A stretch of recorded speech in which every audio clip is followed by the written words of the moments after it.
And welcome back to another episode of the Double Doink Podcast. My name is Brenden. Thanks so much for tuning in today. Our division preview series rolls on, and today we got the AFC West. And today I'm joined by Tashan Reed. He is the Las Vegas Raiders writer for the Athletic Tashan. What's going on? Nothing much, man. Getting ready for cut day. Big day tomorrow. I'll see what these teams start looking like. Yeah, tomorrow we find out what everyone's 53-man roster looks like. Are you a fan of the rule where they can now just drop everyone from like 90 to 53 by that day? Or did you kind of you've been covering league for a long time. Did you like it before when they had like the 70 to 53 kind of the two-step process? I like just doing it all at once, honestly. Just figuring it all at the same time, what the final roster looks like. Keep some of the intrigue there too, and I think it is better for the teams, to get a longer look at guys because some guys get off to a slow start in training camp, and I feel like it's just kind of hard to evaluate somebody after 1 week of practice, unless it's just on a super extreme end of the spectrum. So I like the idea of giving the guys the full run to prove themselves and then making a decision at the end. Mm-hmm. It also makes our jobs interesting. I'm on the news desk. You cover a team, so kind of makes for an exciting day before the season starts. All right, let's dive into this. AFC West, we're going in alphabetical order here. The Denver Broncos come on down, 24th in total DVOA last season, 19th in offensive, 30th in defensive DVOA, and the big one to talk about Denver is they select Bo Nix in the first round of the draft. He has been named the starting quarterback of the Denver Broncos for the 2024 season. Tashan, I'll pass it on to you. Did you like the Bo Nix draft pick? What do you think of Bo Nix heading into the season? Just give me your Bo Nix take. I thought it was rich, honestly. I understand the positional value there with quarterbacks, and if you're sold on one, you got to take them when you had a chance to. You can't risk it, but both him and Michael Penix, honestly, I thought that was high for both of them. And so it was pretty surprising. I think most people were at that draft slot, but obviously that doesn't really matter at the end of the day. What matters is how these guys perform, and pairing him with Sean Payton. He actually came on the podcast with the Athletic Tashan Reed and talked about, I think it took him 16 throws to know that he was the guy. Mm-hmm. And so if you're that convicted about a guy, you take him. For me, it's just I think I question his upside a little bit. He is an older rookie. Given how much he played between Auburn and Oregon, he doesn't really have like those super dynamic traits to where you see him, taking a huge leap in the future. And so I think he's probably going to be pretty close to what he's going to be, as a rookie or second year player. And so we'll see. Maybe that's pretty good. I thought he's an all right prospect in my mind. I thought he was a guy that I view more as a great college quarterback than a great NFL quarterback. But you never know. We've seen guys surprise, all the time coming into the league. So maybe he's better than expected. But I was a little bit surprised that they rolled in there. Yeah, it was funny. I was looking back at his college career. He had a funny quote at Auburn. He's like, I just wanted to basically get the hell out of there. He was sick and tired of his time at Auburn. He goes to Oregon, and he was pretty damn good last year, 4,500 yards, 45 touchdowns. He was third in Heisman voting last year. That offense was explosive. And then in the preseason, Tashan, he's looked pretty good, 23 of 30, 234 yards, 2 touchdowns, 0 sacks. I think it was the Indianapolis Colts game when he was playing the second preseason game. I was on the news desk, so I was covering it, and I was actually kind of surprised how good he looked and just how on point he was, making every throw on time. I was surprised by, I forgot about how his escapability, how he can just quickly get out of the pocket and make a play on the run. I was kind of I was with you when the pick happened. I thought it was a little too rich, but I don't know. The more I watch him in preseason, again, it's preseason ball, and I could be that guy hyping up a kid too early. But I don't know. There was something about him in that Colts game where my brain just went, okay, maybe there is something here. Yeah, you don't want to put too much stock into the preseason, but I do think it matters seeing how a guy is able to operate the offense, process coverage. May not be the best guys he's going against out there, but they're still NFL players, for now. How he handles the pocket once it gets muddy, things of those nature. I think that translates regardless of if it's the preseason or the regular season. And they're not looking for him to come in and be Josh Allen, I don't think, this year and carry them the whole way. He's more of a guy that you put him in your system and surround him with the right pieces and hope that he's able to run it well, more in the mode of a Brock Purdy type. Not saying he's exactly the same type of player, but a guy that's mostly you want him to point, aim, and shoot, stay on time. But then if he needs to, he has the athletic traits, the mobility to escape and buy more time and evade, pass rushers if need be. And so they think he has that combination of skills. You can see it, when you break it down that way. They've been very convincing in the hype of him, throughout training camp. I think you see every national writer that comes away saying how great he looks. And so we'll see if it translates to the regular season. But I think it's the right call. Starting him, as I said earlier, he's an older guy. And so you would hope that, I think he's 24 years old. that he'd be ready to roll year one and you can get right to it. And so, starting Jared Stidham or Zach Wilson this year, I don't think that really benefits your process. You might as well, roll him out there and give him a chance to go. I don't know if you saw the Stidham quotes. He wasn't too happy not being named the starting quarterback. This guy thinks he should have been named. He thought he won the job at a camp. He's been very vocal about it. He had to post like an Instagram post today, like kind of like pushing back or pulling back his quotes from after that game, kind of saying, "I'm in this with the team. Like we're building something good here." So yeah, he was a little fired up after reporters asked him what he thought about not being named the starting quarterback. Just the marriage of Peyton and Nix is very interesting to me because everyone with eyeballs could tell that like Sean Payton did not like Russell Wilson last year and did not trust Russell Wilson last year. They were 8th and 2nd in long runs last year. They were 6 and 6+ offensive linemen set. So they wanted to go heavy and they wanted to run the ball. And then that didn't really work. They didn't have a very efficient run game. And like Russell Wilson just could not throw the ball over the field or the intermediate part of the field. Tashan, 20 throws of 5+ yards over the middle of the field. That was 45th out of 45th qualifying quarterbacks. And he had 14% of his throws from 10 to 19 yards. He was literally throw it deep or check it down. They led the league as well in throws to running backs, 32% of pass plays. So like the offense has to open up more now with Bo Nix. So I guess I'll translate that into what do you think is surrounding Bo Nix? Do you like the weapons, offensive line? What do you make of his surroundings? Yeah, that's the thing is I don't really know if they have the pieces surrounding him to open it up that much more. I mean, they came out today that they put, Tim Patrick kind of on a trade block, I guess if you want to say. They're either going to trade him or cut him. And then P. Ryan, the running back, one of those players that you mentioned, got 1,000 targets last year. He's also, a guy that they're looking to trade as well before cut day tomorrow. And so losing a couple guys there. But, Courtland Sutton, he pretty solid resurgence, last year. I think he had a nice bounce back season. Franklin, the rookie that they just drafted, Nix's former college teammate. Sounds like he's coming along, a little slowly. We'll see if he's able to make much of an impact in year one. But I just look at their skill position talent. It's not something that really jumps out to me as a super strong group. I think that was something that we saw with them putting Patrick up for a trade today, was saying, how deep their receiver room is. I don't know. Maybe you see it and I don't, but it didn't look like the deepest group in the world to me. I think Mike Kliss, who reported it, was like, they're so in love with this receiver room, they had to make Tim Patrick available. So his source is hyping them up for sure. I'm with you. I really don't see it too much. Yeah, that sounds like a team trying to make sure a guy gets traded, talk about how great he is, it's not about him being bad. It's just our room is so amazing that we don't even have room for this guy, so we'll see. I mean, I think, I don't have huge expectations for their offense in year one. But again, like if Nix doesn't set the world on fire right away, it's not the end of the world. We've seen quarterbacks get off to an okay start and progress as the years go on. And realistically, I mean, you take on the type of cap hit that they did, but getting rid of Russell Wilson, it doesn't really give you much flexibility when it comes to building out the rest of your roster. And they didn't have that many draft picks because they traded a bunch of them to get Russell Wilson. And so it was really, only so much they could do to improve their roster overall this offseason. And so, maybe they'll be all right on offense. But like you said, I think it's more about the development of Nix and getting them off to a good start.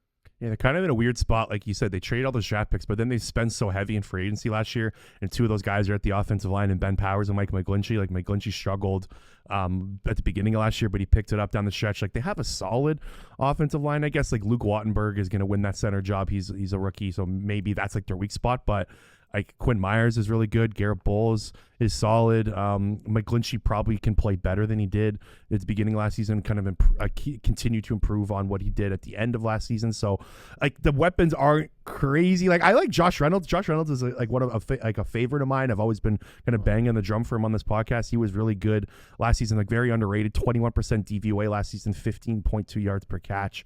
So yeah, I'm with you. Like I don't have high hopes, but it could be like a sneaky, like challenging offense for some defenses. And Sean Payton, if you still believe in him, like a lot of people still think he's a top 10 coach in the league, then you can kind of add that to it. Okay, let's move over to the defense. And my big question, can Van Joseph get this defense out of the basement? Because last year to begin the year, man, like they had the 726-yard game against the Dolphins, the 70-20 shellacking. The New York Jets rushed for 231 yards on them. Justin Fields looked like the resurrection of Peyton Manning in this game, like in that one game. So like they had some really terrible games, but from week 10 on, they were 7th in EPA per play. I don't really know what to expect from this defense this year. Kind of one of the tougher units that I've been trying to study during this division preview process. What do you make of the Broncos defense? Yeah, it was really confusing to me, like last year, like how bad they were, because while the Broncos haven't been good for a while, their defense, I felt like was trending up, and then out of nowhere, the bottom just fell out last year. And you look at their roster, they have talent, I think at all three levels. And so it just really didn't make sense. And so I guess naturally you look at the coaching staff and wonder, is it a Vance Joseph question? And, it's usually the answer is a mix of both. Like it's never all talent or all coaching staff. And so I would think they'd have to be better this year. Like you said, they improved as the season went on. They just got off to a really, really bad start. I mean, you give up 700 yards in a game, like that's gonna tank your rankings, when you come to the final statistics. But they finished the season at a decent level, and so I would think that that's the closer to what they're going to be like. When it comes to this season, naturally younger guys take another step forward. Vance Joseph having another year installing his system, and so I think they're going to get better. I mean, they don't have much room to get worse. What were they, 30th last year? 30th in defensive DVOA, yeah, and 30th in so scoring defense, yeah.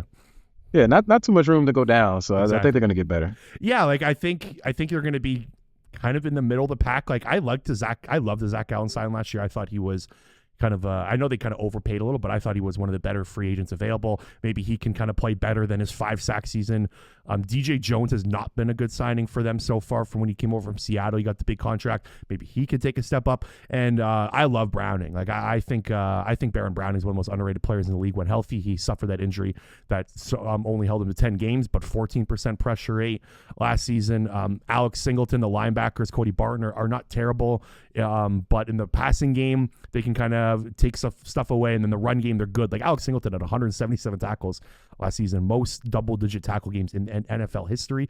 I thought that was a wild stat. And Sean, we got to bring this up. Riley Moss is going to win the starting right quarterback job. First white cornerback to start in the NFL since 2003. So I don't know I don't know what to make of that, but. Yeah, I'm rooting for him, man. Like I remember I was at the Senior Bowl the year he got drafted, and I was with the Athletic Seahawks writer Michael Sean Dugar, and they have like this tracking data that shows you like who's the fastest guy that day or whatever. And we just look up and we see Riley Moss at the top of the list. I'm like, all right, let me see who Riley Moss is. I looked at the list, looked down his name, I looked up at it and found him on the field. I'm like, wait, that guy? He's the fastest guy? So that's when I knew he had a chance. So it's interesting to see. Every time you have one of these white corners, you always think like, are they going to move him to safety? Are they going to make him, Eric Weddle him, and we'll never see him at corner? But it seems like they're giving him a legit shot. So I'm excited to see, can he hang out there? Yeah, like all signs point to him playing well in camp, and he gets to play across from Patrick Surtain too. So like, couldn't have asked for like a better rookie. Like if you're a rookie, like Patrick Surtain's probably, if you ask every rookie quarterback in the NFL who you want to play across from, I'm pretty sure Pat Surtain would be maybe the majority of the vote. So yeah, just in general, I had a really tough time kind of getting a read on this defense, but I think I'm with you. I think they're going to be better than 30th, maybe not like top 12, kind of in that mediocre range. So I guess my breakout player was Brandon Browning on this team. Or Baron Browning, sorry, we already talked about him. So let's get to the prediction time. I think they're feisty, and I think they're about 1-2 years away, though. Like I think they're probably not going to compete for a playoff spot this year. I have them winning about 5 to 7 games, 3rd or 4th in this division. Do you have a similar read on this team? Yeah, I could see them being like a 7-10 type of team. I know they were 8-9 last year, so kind of floating in that same area. As you said, they might be all right on both sides of the ball, but I don't think they're going to be good on either, when it comes to being one of the better teams in the league. And so, I think it's more of a reset year for them. Again, with them being hamstrung how they were, both in terms of cap space and in terms of draft picks. Like, I don't know how much more improvement, you could expect out of them, coming into this year. And so it's more about the future. I know that might be frustrating for Broncos fans considering, Sean Payton, is getting paid a lot of money and he's an older coach and he really promised a lot of immediate results, and this has turned into more of a rebuild. But, I think that's the only way they can go about it given the situation that they found themselves in. Okay, Kansas City Chiefs come on down. 5th in total DVOA last season, 8th in offensive DVOA, 7th in defensive DVOA, and of course, they go back-to-back, win the Super Bowl. They're looking for the three-peat. My big question on the offensive side of the ball with this team is, can they kind of transition into the old Chiefs offenses, the 2018 to 2021 run where they were explosive, getting the ball deep to Tyreek Hill? Because last season, they won the Super Bowl, and they were one of the least explosive offenses in the NFL. Mahomes was 40th Out of 45th quarterbacks in intended air yards last season, he was 30th in percentage of throws plus 20 yards. What do you make of the kind of the reworked Chiefs offense this year? Yeah, I think it was like the least surprising thing ever for them to draft Xavier Worthy, right? I mean, him having the fastest 40-yard dash ever, and like you said, them not having that kind of explosive element to their offense. It just kind of made sense across the board. Adding Hollywood Brown as well. I know he's injured right now, and his status for start of the season is kind of questionable, but he's another speedy guy that they have. And so you would think, obviously there's more to playing football than just running fast in a straight line. So, but I think Xavier Worthy's looked pretty solid in the preseason. I know he's kind of working in there with the backups, but I thought he looked pretty good. And he's going to have a very specified role, within that offense. It's not they're going to need him to do everything or be their number one option or something of that nature. That's still going to be, Travis Kelce, of course.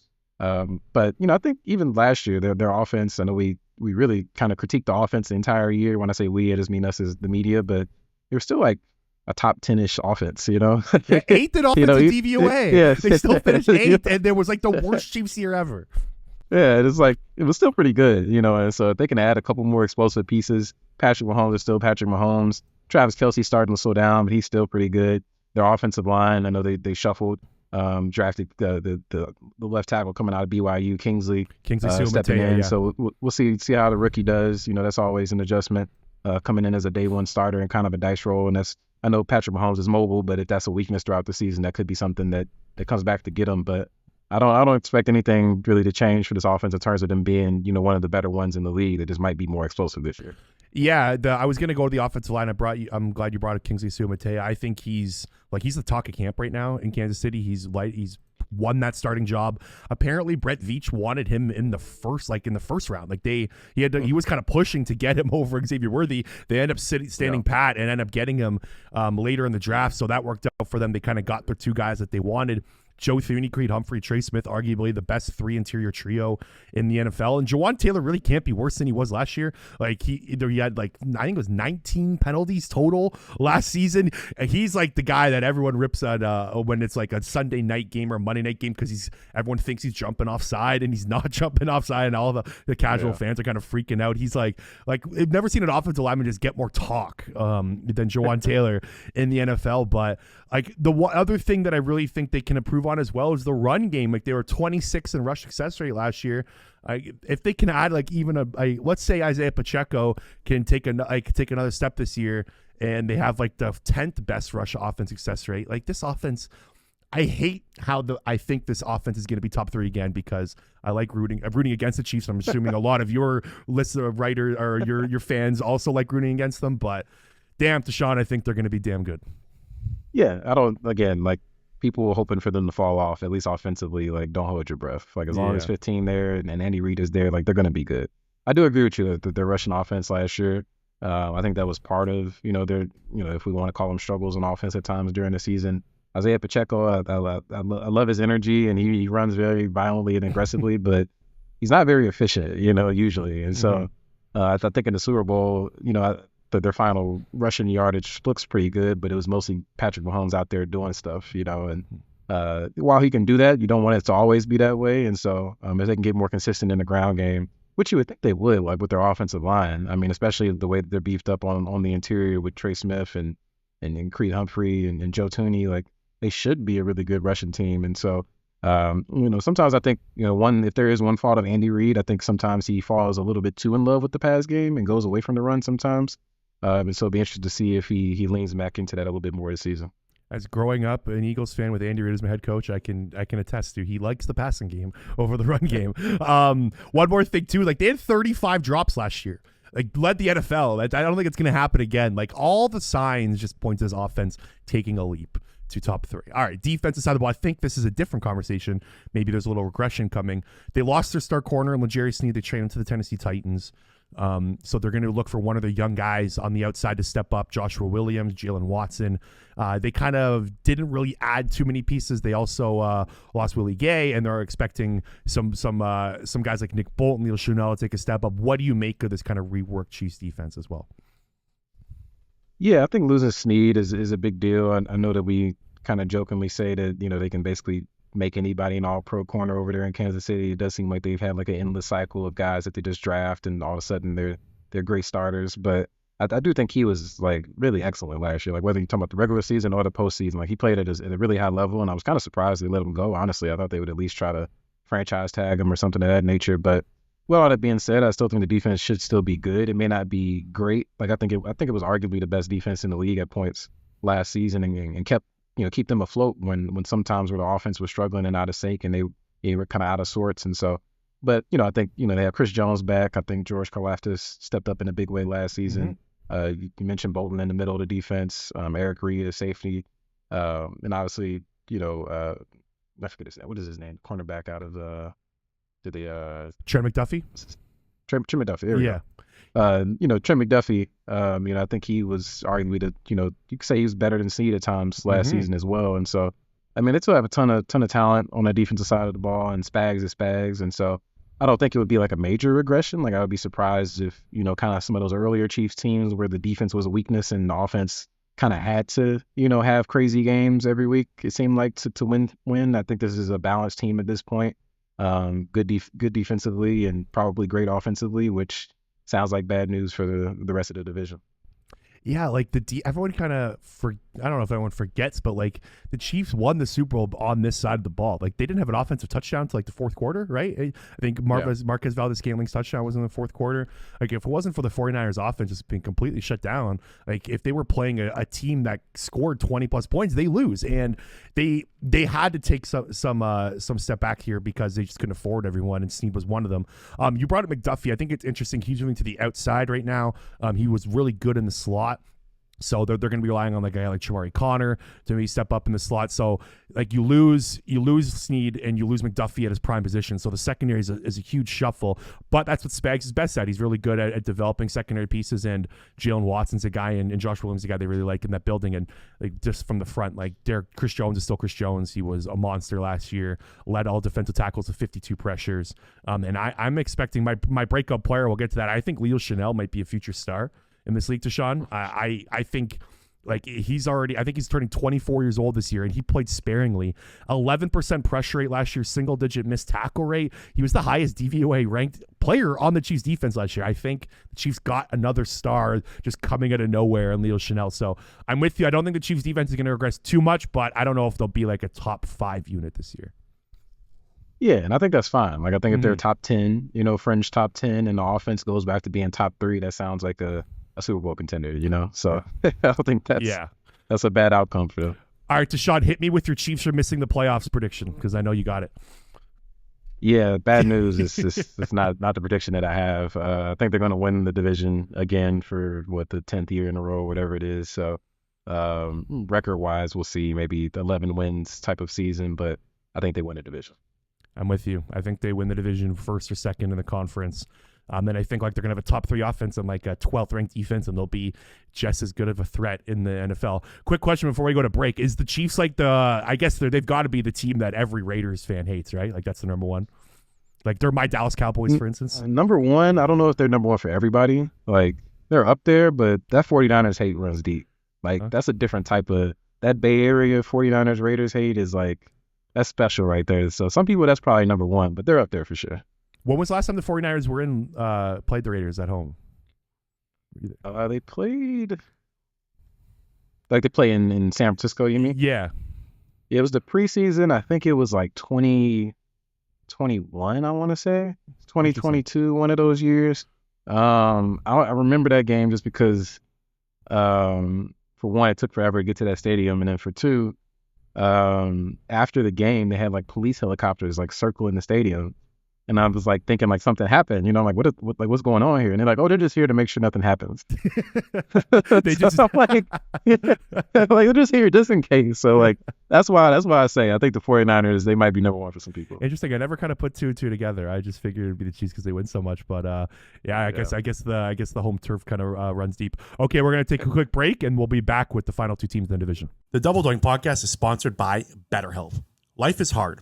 It's especially hard when you don't have someone you can open up to. Not everyone is comfortable talking to their friends and family about their personal matters or anything that is bothering them on a day-to-day basis. Mental health is so important to continued success in this world. Therapy is a great way to regroup and get everything off your chest. Insert BetterHelp. BetterHelp is the largest online therapy service, 100% online. They will match you with a professional licensed therapist you can trust. You can talk with your therapist however you see fit, via text, phone call, or video chat. BetterHelp has successfully helped over 4 million people worldwide deal with their day-to-day mental health issues. Use the link in the podcast description to get 10% off your first month at BetterHelp. And we're back on the Double Doink Podcast previewing the AFC West, and we got Tashan's Las Vegas Raiders up next. 21st in total DVOA last year, 27th in offensive DVOA, 8th in defensive DVOA. Of course, the big storyline surrounding the team was they get rid of Josh McDaniels, bring in Antonio Pierce. Kind of a changing of the guard in the building, a lot of kind of different coaching styles, and then it showed up on paper as well. The defense took off, the offense played a little better. Tashan, I'll just throw the ball to you. What do you make of them starting Gardner Minshew to begin the season, and do you think this Gardner Minshew-led offense can succeed? I mean, I think he kind of won it by default, honestly. Like, it was a very uninspiring quarterback battle, starting in OTAs after they signed him to compete with Aiden O'Connell, who started the last 9 games under Antonio Pierce last season. They benched Jimmy Garoppolo with that coaching change. And, O'Connell, he played okay for a day 3 rookie, and he was the incumbent starter, but we all knew that there would be some competition added to compete with him for the job, for sure. And Gardner Minshew was that.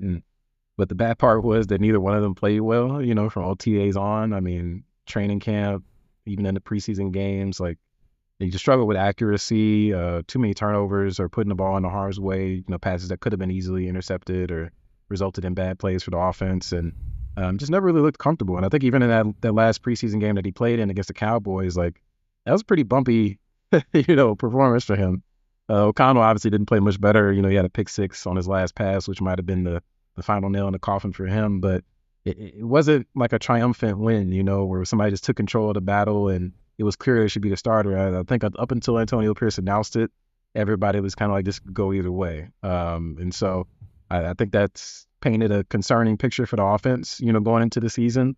Minshew is a guy that, he has a lot of experience. I mean, he's only been a starter going into the season one other time, but mostly has been a backup that comes in off the bench when somebody gets hurt. And I think he's been consistently like a below average quarterback. Like, he has moments and flashes where he may have a really good game, and look like a guy that has, he could be a little bit better and maybe a full-time starter.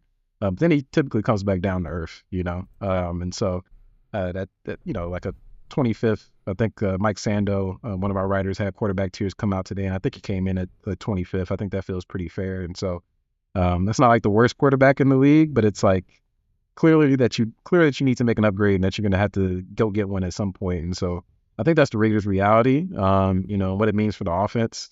I think that puts a ceiling on them. They do have a lot of talent. They are making, a play caller change in addition to the head coach change with Luke Getsy coming in from the Bears. And Josh McDaniels obviously handled that duty last year. And so have a system change and added some talent to the offense. The biggest piece, tight end Brock Bowers, who they drafted 13th overall. And so they have some pieces there, and I think the players like the system a little bit more than last year's. The part of that might just be, not having that person that was that head coach around anymore. But I just don't, it's hard to see this offense, having that high of a ceiling with their quarterback situation. Okay, Mark Davis comes to Tashan and says, who should I start at quarterback from what you saw at camp and on all the variables around it? Would you have picked Gardner Minshew to start? I would have gone with Aiden O'Connell, honestly. Not to say that Aiden O'Connell was great, because, again, both of them struggled. But, I just didn't think, for him to be the incumbent starter, I think to bench him, you would have to think that a guy like clearly separates from him. And I don't think Minshew did that at any point. And I just think O'Connell was a better fit for this offense. Getsy comes from a mix of, that McCarthy, Shanahan, LaFleur tree, timing-based offense, quick-hitting stuff. And O'Connell's that kind of quarterback. That's his style. He's more of a traditional drop-back passer, point, aim and shoot. Whereas Minshew, he's pretty chaotic out there. He's escaping the pocket. He's running around. He's taking chances. He's doing things off script. And typically that's not the type of quarterback that fits into that system. And so while I didn't think O'Connell was like, I think he would be, great in this offense either, but I thought he was going to be a better fit. And then, just with Minshew with his career, as I said, he's used to being that guy that comes off the bench, and kind of is that spark plug in case you need it. Like if O'Connell goes out there the first 6 weeks and it's clear he's just not it, then you can bring Minshew off the bench and he should be fine because he's used to doing that. Whereas while O'Connell did it last year, like I don't think he really elevated the offense anymore in that situation. You know, I think it was about the same as it was before. I think the defense just got better, and that's why they won more games toward the end of the season. So that would have been my call, but I don't think there was really a wrong call either way. I think they were about the same, and so it's more so just about which style you preferred. And for them, they, you know, in addition to liking Minshew's ability to be mobile and escape the pocket, because they do have some offensive line questions, and I think that factored into it, but also just him being more experienced. You know, they do have some tough teams early on in the season, and they thought he would handle it better. And so that doesn't mean he's going to start all 17 games. Like, I would be shocked if both quarterbacks don't start games this season. But he's going to be the one taking those week 1 snaps against the Chargers. As an Eagles fan, I saw a Gardner Minshew-led offense for a couple of games, and I hate to say it, Raiders fans, but it's not that it's just not good. It's just boring. Like, he's just such a boring player to watch, like, lead your team and like cheer for. That was my kind of take on it. Like, I was going, oh, like, my boss is a big Raiders fan, and that's what I said to him. Like, just get ready for boring football. They spammed the hell out of RPOs last year with Shane Steichen. I think it was like 16%. No other team in the league had 9% rate. Like, that was where he succeeded because he had Shane Steichen, a guy who's familiar with in Philadelphia there, and now he has to learn a whole new offense in Las Vegas. Like, how's that going to work? And I'm with you. You got to see the team a lot more and know the ins and outs, but just from an outsider's perspective, it just made sense to go with Aiden O'Connell, see what you got. And it's not the worst thing in the world to find out he's not the guy, and we're going to lose some games here, because I think you're going to get the same thing with Gardner Minshew. Like, just last year, he was 33rd out of 35 quarterbacks in completion percentage above expectation. He's not accurate. And I just don't think he fits the offense well. Like you said, like, this offense is meant to throw the ball. Like, Devontae Adams, Jacoby Myers, Trey Tucker, and the tight ends, Brock Bowers and Michael Mayer. Like, this is a very good supporting cast to throw the football. Like, God, I wish Dak Prescott was the quarterback of this team. You know what I mean? Like, a guy that could just, like, pick and choose which guys he wants to go to. Like, this is built for a passing offense. Yeah, we'll see. He may be in the offseason. They have a lot of cap space. But, you know, I think part of the thing with, you know, like you said, you know, seeing if O'Connell's the guy and losing some games, I think they're pretty worried about what might happen if they start the season off rough. You know, they put a lot of emphasis on, you know, we need to get off to a fast start. And I think the main reason, obviously, every team wants to start fast just for the sake of starting fast. But another reason is the guy, number 17, you mentioned Devontae Adams. He has not been happy during his tenure with the Raiders. This isn't what he expected. Obviously, he came here to play with his buddy Derek Carr, and that didn't last too long. And been a lot of downs, way more downs than ups in his time here. And, you know, you have to question, like, if they do get off to a rough start to the season, could he ask out potentially? You know, is he going to be here anymore? And so I think that's probably part of the math there with going with a guy that you think can, you know, make you better off to start the season. We'll see if Minshew is that. Maybe he'll be bad too. You know, there's no guarantee there. But like you said, I mean, they have a ton of pieces. I mean, Bowers and Mayer, they're going to run a ton of 12 personnel. Mm-hmm. You don't really see that too often, but, you know, obviously we all know that famous Patriots teams has a high bar, but since then, every team just wants to run 12 personnel. Yeah. It's like the hipster thing. You're an Eagles fan. You remember that Ertz go-to offense. So like there's other you know, examples of it working. I think that's probably more of a realistic expectation, especially this year. Adams, Myers is a really good receiver, number 2 receiver. I think he's underrated. Trey Tucker is a young player coming up as well, going into his second year. He's really Is he looking in camp? Apparently in camp he's been like the star of the show. Yeah, training camp, like practice is weird. In practice, he drops the ball a lot. And then game start, and all that just goes away. I don't know what it is, but he was excellent in the 2 preseason games that he actually played in. He seems to be coming on really, really well. He's a smaller guy, but he can play inside and outside. He's really fast. He kind of adds that speed element to the offense because, you know, Adams, he's a deep threat, but he's not particularly fast. Trey Tucker is, and so I think that can help take the top off of opposing defenses because something that you saw last year was, and I think part of that was because the quarterback was Jimmy Garoppolo. His defenses were just sitting on everything underneath, and that made it hell for their passing offense. And so they really need to open it up, and they're hoping that Bowers, Tucker, and then obviously Adams can do that. But I do think this is going to be more of a, you know, while they do have a lot of passing weapons, I think there's going to be like more of a run-first offense. You know, Luke Getsy, their offensive coordinator, coming from the Bears, they were a run-first team. Obviously, part of that was because Justin Fields was such a running, you know, that his style of quarterback. Do you want to use his legs? But I think that's going to stay the same. You know, they have Zamir White replacing Josh Jacobs, Alexander Madison backing him up. You know, and I think they're going to be more of a like try to protect the ball, you know, be safe offense. Because I do think they believe that their defense is going to be pretty good. And they basically want the quarterback to just not mess it up. You know, essentially is like their job. And so I don't see Minshew dropping back 35, 40 times a game and just letting it rip. I think it's going to be a pretty balanced offense. And that's what makes me depressed about this, because like I said, it's built for a passing offense. Like the running back room, like Zamir White, Alexander Madison, Amir Abdullah, and Dylan Lawbe is a guy, like, I didn't watch a ton of New Hampshire football. I'm not going to say I was grinding the film, but during the draft process, he had some juice. I liked him. I don't know what he's looked like in camp, but like, I just, in general, like Zamir White was 54th in yards created out of all qualifying running backs last year. It's just, like, I really wish this team had a quarterback. Okay, one more question on the offense. Is Davante Adams a Las Vegas Raider come past the trade deadline? Oh, man. Is it a yes or no answer? It's a yes or no answer. I'm putting you on the spot here. I don't think so. I mean, it's not based on like reporting or something like that. Not anybody just told me anything. I just don't think they're going to be very good this year. And let's say they're 3-6. I think they have 9 games before the trade deadline. Let's say they're 3-6 or 2-7 or something like that. Like, it's just hard for me to sit there and see Davante Adams like not pressing that button. Mm-hmm. Maybe they don't trade him, and this obviously it's a team decision at the end of the day. Like, even if he does ask out, they don't have to. But I think if they're as bad as I think they're going to be, I don't want to say they're going to be bad. I think they'll be like a average team, like 7-win, 8-win team. But I could see them getting off to a slow start. New offensive system. They have some injuries on the offensive line. They have a tough start to the schedule.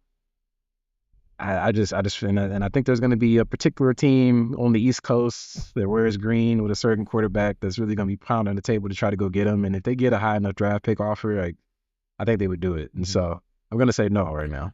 He has a very tradable contract too. Like they can save a ton of money by getting him off their books. And like you said, like I don't think this team's gonna be terrible, because I think their defense, which we'll talk about in a sec, is pretty solid. But yeah, it doesn't really make sense to hold on to him if you know you're kind of not going to be in contention for the playoffs. I'm sure you saw Deshaun Jackson said he talked to him and personally, and I don't know Deshaun Jackson if he's telling the truth or whatnot, but like he was saying that he's talked to personally Davante Adams, said he's not happy there. But yeah, he's going to be the trade. Like if you're looking at like potential trade deadline targets in the NFL, I think Davante Adams is definitely number one on everyone's list. Yeah, and I think the other part of it is, he's still Davante Adams, don't get me wrong, but like he is on the other side of 30. His contract starting next year, it gets pretty untenable. Like I think his cap hit next year is like $41.5 million. So you're going to have to redo that deal, whether it's extending him or restructuring it in some way.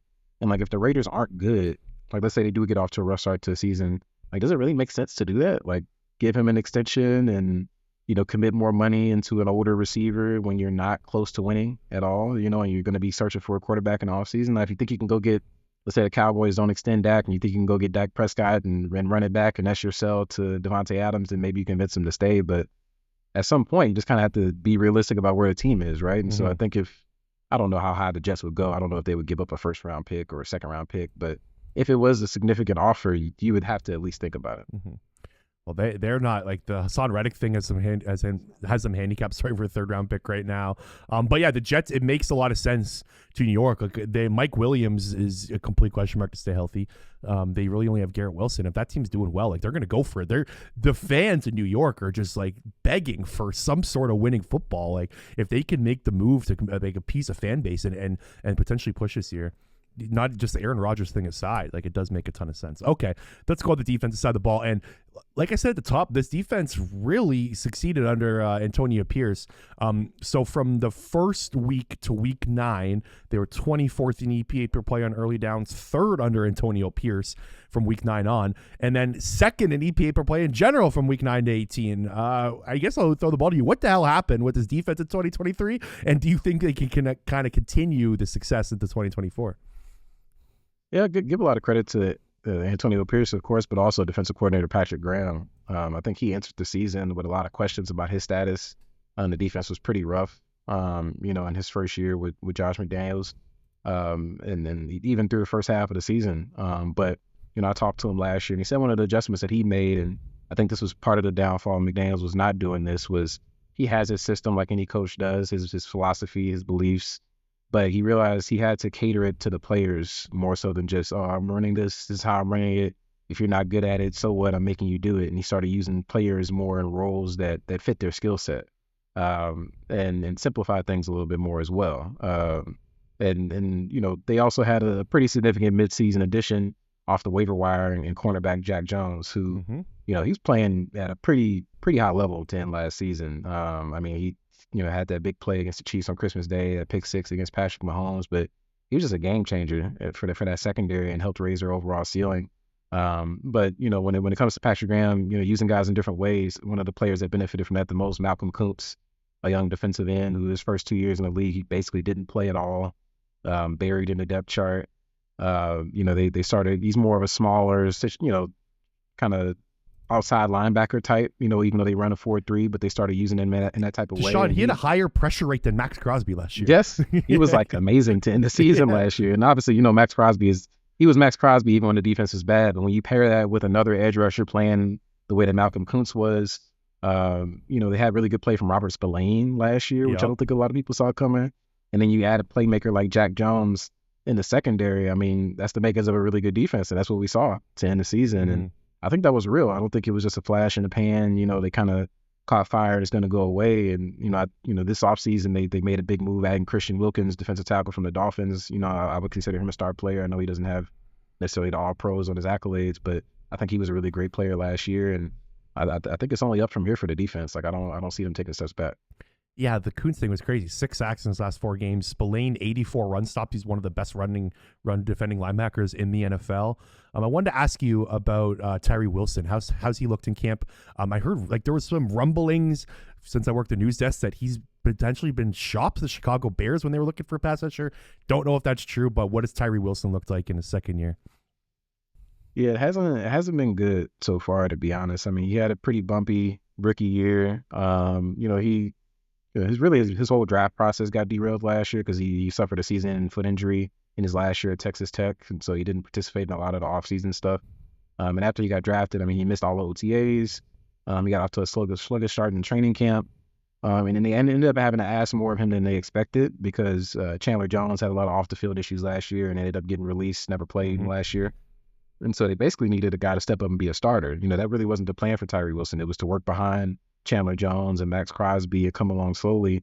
Then it was like, okay, we need you to be the guy. And he just wasn't ready for that role. I think part of that was, coming off being injured, but he's also just one of those raw types of players that needs a lot of development. And so that's why Malcolm Kuntz ended up being the guy that supplanted him and taking on that starting role. But, Tyree Wilson got a little bit better as the season went on. They started using him more inside as kind of a third down, tap out with the pass rush.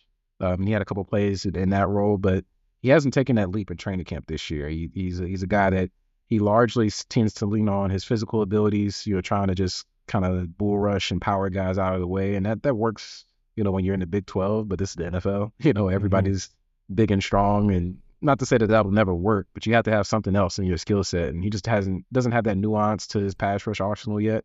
He's a little bit slow getting off the line of scrimmage. And so I think this year, he's firmly behind Kuntz when it comes to the depth chart. But even deeper than that, Janarius Robinson, he's a guy who's a backup defensive end. He might start getting snaps over him as well. Like, he just hasn't made those strides. And obviously this is a new staff. Tom Telesco didn't draft Tyree Wilson. Antonio Pierce, while he was on the coaching staff, he wasn't the head coach when they made that pick, and so they aren't going to put him out there just because he was the number 7 overall pick last year. And he has to earn his role, and so far he hasn't made a big enough jump to earn a significant role in his defense.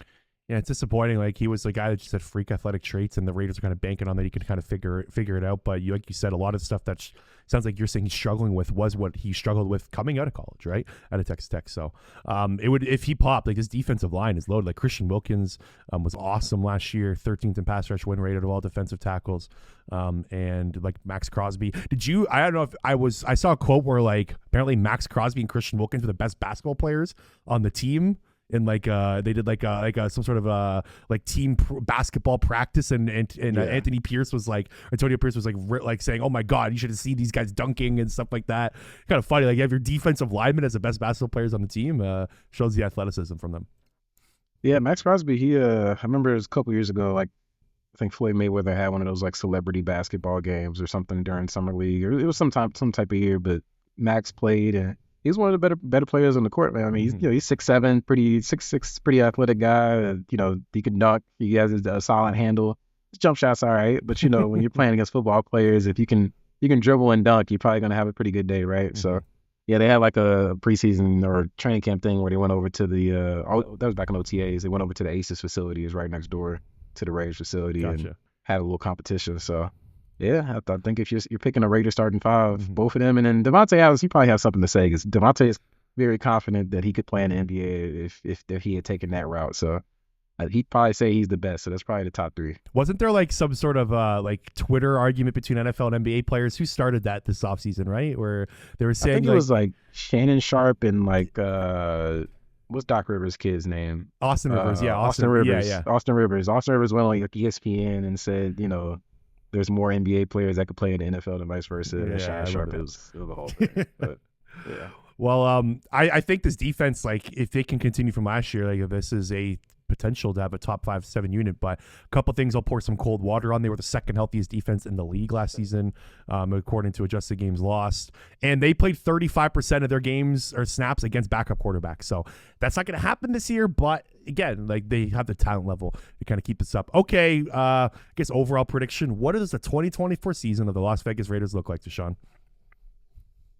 I think my pick is going to be 7-10. I think they'll be a competitive team on the back of that defense. I think the unit really is going to be one of the best in the league this year, and be one that could win games for you.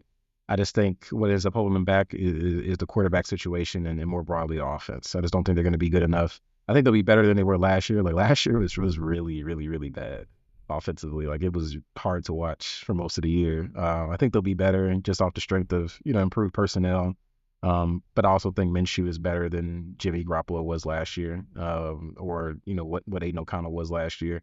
And so I think the record ends up being about the same, 7-10.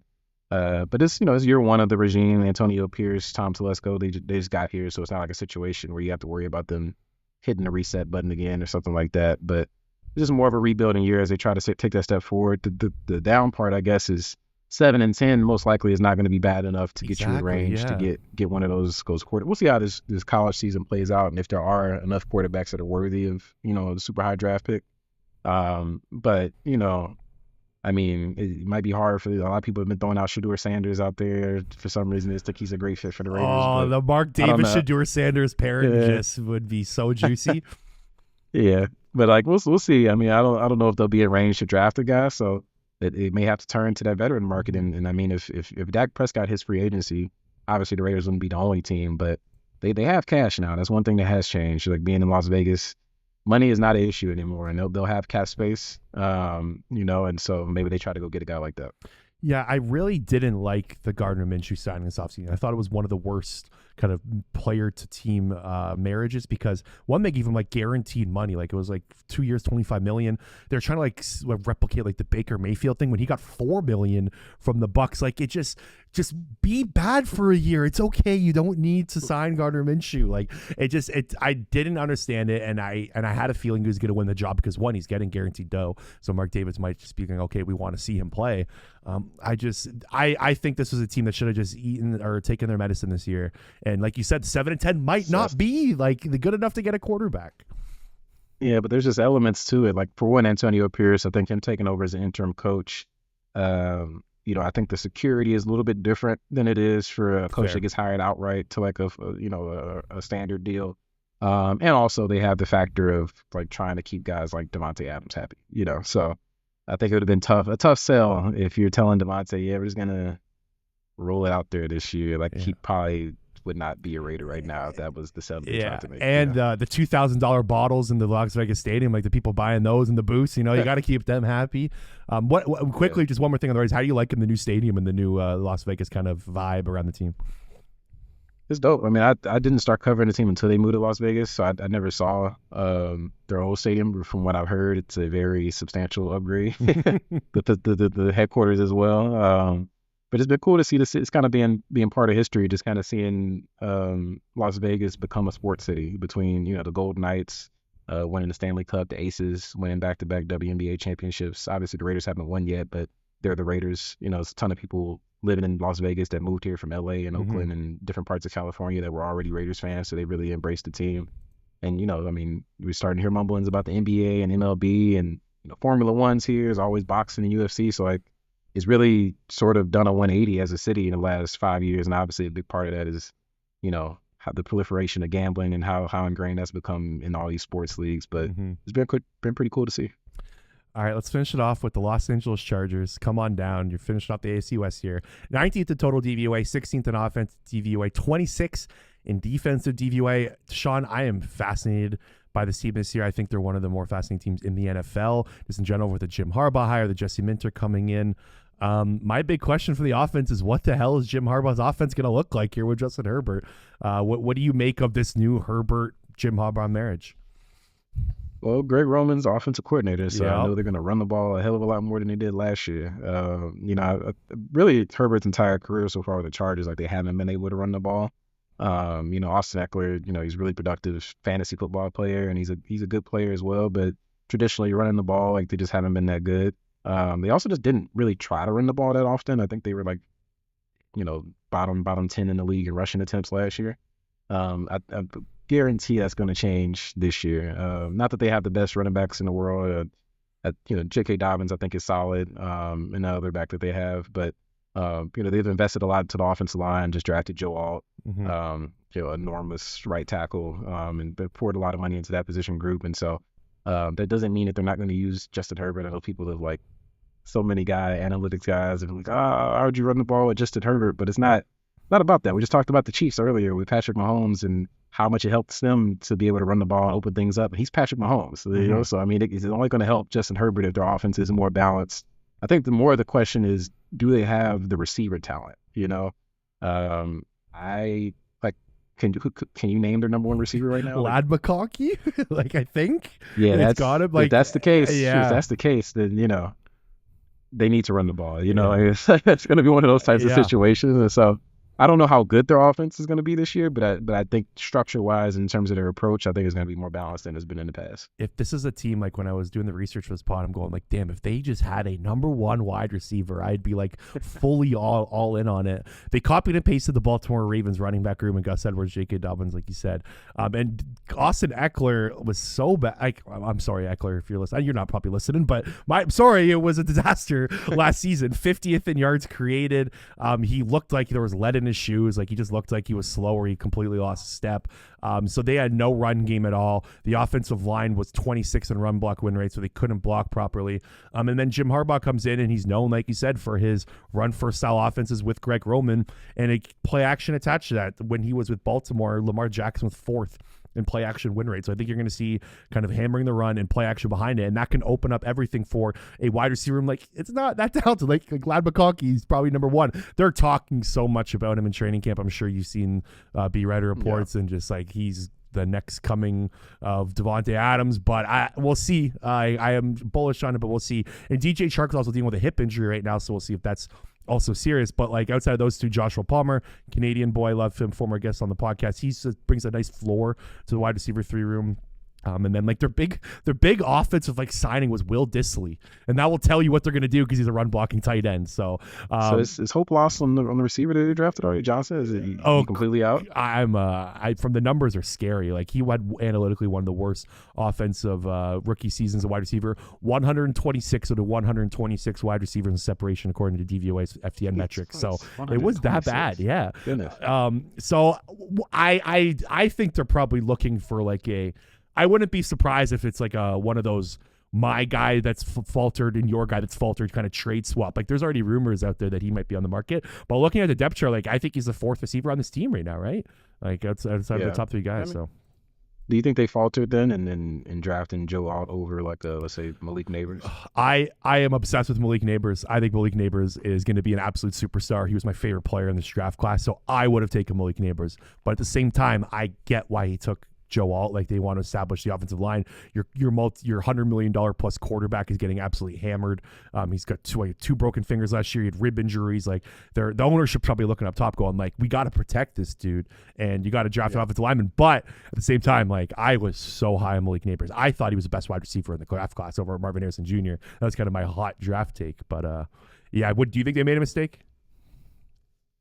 It's tough, like you said, because I think last year. And I try not to overreact too much to 1 year, but Justin Herbert did take a beating last year. And given that they were preparing to give him as much money as they ended up doing, I guess you could say that they could have just gone and got, a veteran right tackle in free agency, but like the tackle market wasn't really good this year. It never is. Like, the offensive tackles aren't just sitting there waiting for teams to be paid. Like, there's a reason they don't hit free agency. Yeah, like the best one was probably the Raiders' old right tackle, Jermaine Illuminor, who's pretty solid. But like, if you think Joe Alt is, potential, Pro Bowl, All Pro type of, tackle, then I understand that. And again, like when you think about the offensive philosophy that they have with Harbaugh and Roman, like they want to run the ball, you need some offensive linemen. So it makes sense. I don't think there's really a wrong pick between the two. I think they're both going to end up being good players. But, you definitely look back at it and wonder if they could have tried to make a move to get a more clear-cut wide receiver one. Yeah, I agree. That's their one big open weakness on the team. But outside of that, like I think I still believe Justin Herbert's a top 5-7 quarterback in the league. So I think this offense does have something, especially with Jim Harbaugh coming in. Defense side of the ball, I think, is really interesting. I think it's one of the most interesting units in the NFL. Jesse Minter's coming over from Michigan. He plays that kind of 2-4-5 Michigan style defense that Mike McDonald kind of brought over the Ravens that was saw it succeed greatly. The Ravens were one of the best defenses we've seen in the last 10-15 years last season. What do you make of what Jesse Minter can bring, and what do you make of just the Chargers defense overall? Yeah, in terms of like that Ravens defense, like I'm convinced like Mike McDonald's a psychopath about some of the things that they tried to do over there. And Minter, while he came from Michigan, like he also kind of came up in that Ravens system before going there, and so I'm sure they have some similar principles, and I'm sure they have differences as well. But you just hear how he talks about the defense, and it sounds pretty similar. Like very multiple, a lot of disguise coverages, moving things around.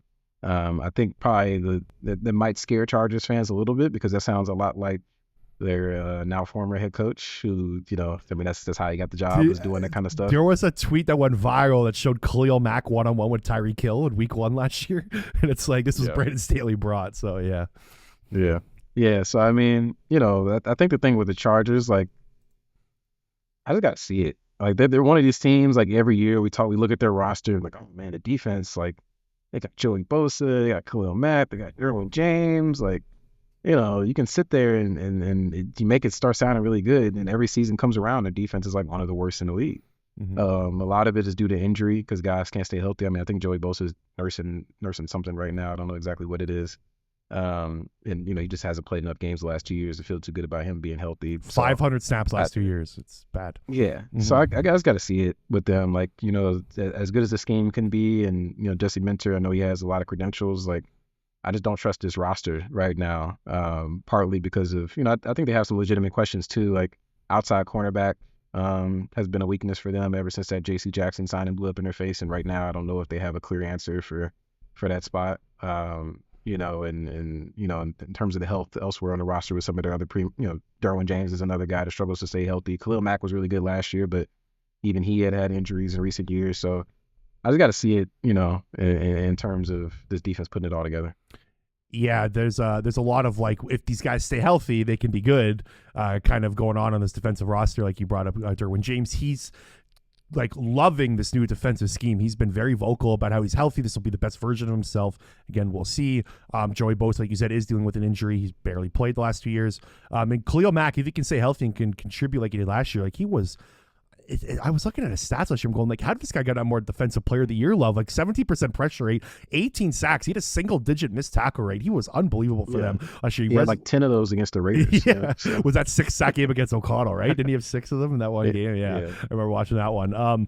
Like there's a lot to like here if they do stay healthy, but you're right. Like Christian Fulton is replacing, or is across from Asante Samuel Jr. He was not very good last year, so there's a lot of kind of we'll wait and see. All right, anything on the Los Angeles Chargers before we finish this off? I think they'll probably be the worst team in the division. Interesting. Like, okay. I guess I don't know if that's a hot take. I don't think it is, but I just, the offense, I just question, how good their passing game is going to be with their receiver room and the defense. Like, again, if everybody's healthy and, they're all on the field for 17 games and, the system's great, then maybe they'll be good, but they're not getting me again. So I think there'll be like a 5 or 6 win team, and maybe they can go get that wide receiver one next year in the draft. Okay. We're on complete other sides of this. My one of my bold takes of my like division preview series is going to be I have the Los Angeles Chargers making the playoffs this year. I've been taking the 7th seed. Say winning the division. No, not that. Not that crazy. No way. 7th seed is as high as I go. Like I was just looking like there's so much parity in the NFL, right? There's 7 different playoff teams every year on average, right? So new teams have to rise, new teams have to fall. And I have 7 in my preview series that I'm working with. And I was between the Chargers and the Titans I was even eyeing, but I went with the Chargers instead. Let me make the case for you, okay? So they face a bottom 10 schedule of run defenses in the NFL, so it kind of fits to what Jim Harbaugh would like to do on offensive side. They add Joe Alt on the offensive line. Maybe that can help them be a better run offense team. If J.K. Dobbins can stay healthy, again, if he can stay healthy, he's got enough juice to pop. Gus Edwards is good in that short yardage offense, so Jim Harbaugh will like him. I think the play action will work with Justin Herbert going through the going deep and get these receivers kind of separation that they won't likely get without play action. And the defensive side of the ball, have you looked at their schedule of offenses they're playing? Like outside of Patrick Mahomes twice, like you got Gardner Minshew, Bryce Young, Justin Fields or Kenny Pickett, Bo Nix again, the Saints is Derek Carr, Deshaun Watson, Will Levis. They play the Bengals and Ravens. Like outside of that, like there's a lot of bad quarterbacks they're going to play. They play the 3rd worst opponent schedule of opposing offenses in the league this year.